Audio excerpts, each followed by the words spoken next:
ಯಾರು ಗುರು? ನನಗೆ ಯಾವುದನ್ನೂ ಹೇಳಿಕೊಡದೆ ಎಲ್ಲವನ್ನ ಹೇಳಿಕೊಟ್ರು. ನನ್ನ ಶ್ರೇಷ್ಠ ಗುರುಗಳು ನನ್ನ ತಾಯಿ ಮತ್ತು ನನ್ನ ತಂದೆ.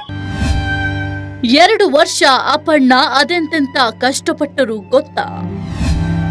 ಮಧುರ ಸ್ವರದ ಒಡತಿಯ ಶ್ವಾಸಕೋಶದಲ್ಲಿ ಮಾರಣಾಂತಿಕ ಗಡ್ಡೆ.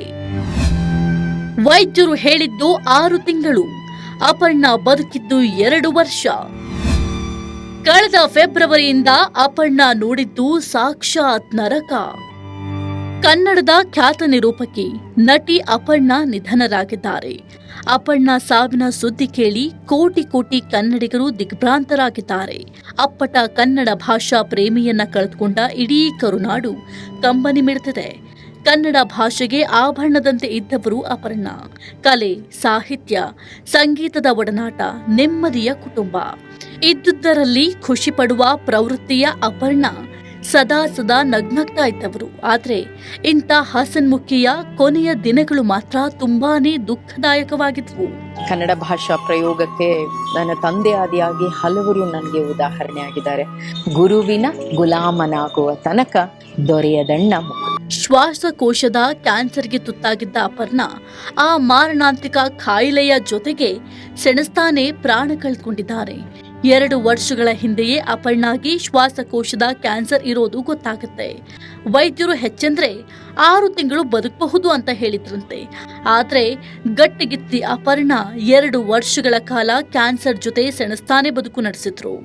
ಆದ್ರೆ ಕೊನೆಯ ದಿನಗಳು ಅಪರ್ಣಾಗೆ ತುಂಬಾನೇ ತ್ರಾಸದಾಯಕವಾಗಿದ್ವು ಅಂತಾರೆ ಆಪ್ತರು.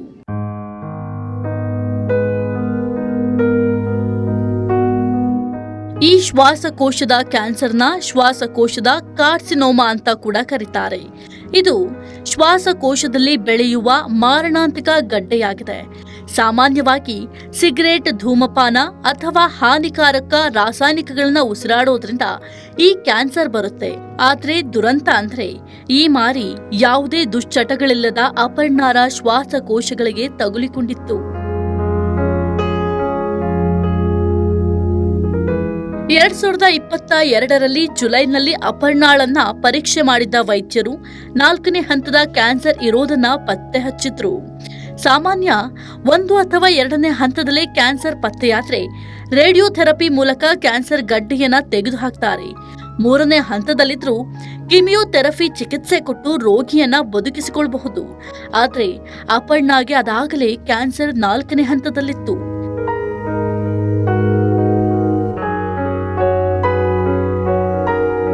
ಈ ಹಂತದ ಕ್ಯಾನ್ಸರ್ ತಲುಪಿದವರಿಗೆ ಉಸಿರಾಟದ ಸಮಸ್ಯೆಗಳು ಕಾಡುತ್ತೆ. ಕೆಮ್ಮುವುದು, ಉಸಿರಾಟದ ತೊಂದರೆ ಮತ್ತು ಎದೆ ನೋವು ಅಪರ್ಣಾನ ಬಾಧಿಸಿತ್ತು. ಈ ನೋವನ್ನ ಸಹಿಸ್ತಾನೆ ಗಟ್ಟಿ ಮನಸ್ಸು ಮಾಡಿಕೊಂಡು ಅಪರ್ಣಾ 1.5 ವರ್ಷ ಕಳೆದಿದ್ರು. ಆದ್ರೆ ಕಳೆದ ಫೆಬ್ರವರಿಯಲ್ಲಿ ಅಪರ್ಣಾಗೆ ನೋವು ಹೆಚ್ಚಾಗ್ತಾ ಹೋಯ್ತಂತೆ. ಕೆಮ್ಮಿನ ಜೊತೆಗೆ ರಕ್ತ ಬರ್ತಾ ಇತ್ತಂತೆ. ಈ ನೋವಿನಿಂದ ಅಪರ್ಣಾ ಕುಗ್ಗಿ ಹೋಗಿದ್ರು. ಇಹಲೋಕದ ವ್ಯಾಪಾರವನ್ನು ತ್ಯಜಿಸಿ ಸ್ವರ್ಗಸ್ಥಳಾಗಿದ್ದಾಳೆ. ಕಳೆದ 2 ವರ್ಷಗಳಿಂದ ನಾನು ಮತ್ತು ಅವಳು ಇಬ್ಬರೂ ಅವಳ 4ನೆಯ ಹಂತದಲ್ಲಿದ್ದ ಶ್ವಾಸಕೋಶದ ಕ್ಯಾನ್ಸರ್ನನ್ನ ಸೆಣಸ್ತಾ ಇದ್ವಿ. ಈ ಹೋರಾಟದಲ್ಲಿ ಇವತ್ತು ಇಬ್ರು ಸೋತಿದ್ದೇವೆ. ಅತ್ಯಂತ ವಿಷಾದದಿಂದ ಈ ಮಾತನ್ನ ನಿಮ್ಮಗಳ ಎದುರಿಡ್ತಾ ಇದ್ದೇನೆ. ಎಲ್ಲರ ಪ್ರೀತಿ, ಸಹಕಾರ ಒಡನಿರಲಿ ಅಂತ ಕೋರ್ತಾ ನನ್ನೆರಡ ಮಾತುಗಳನ್ನ ನಿಲ್ಲಿಸ್ತೇನೆ. ಧನ್ಯವಾದ.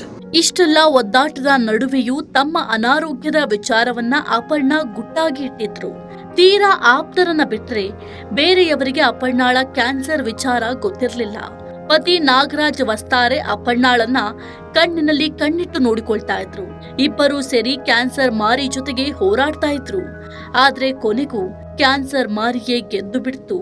ಕನ್ನಡದ ಕಂಠವನ್ನ ಶಾಶ್ವತವಾಗಿ ಸ್ತಬ್ಧ ಮಾಡಿಬಿಡ್ತು. Film bureau, power TV.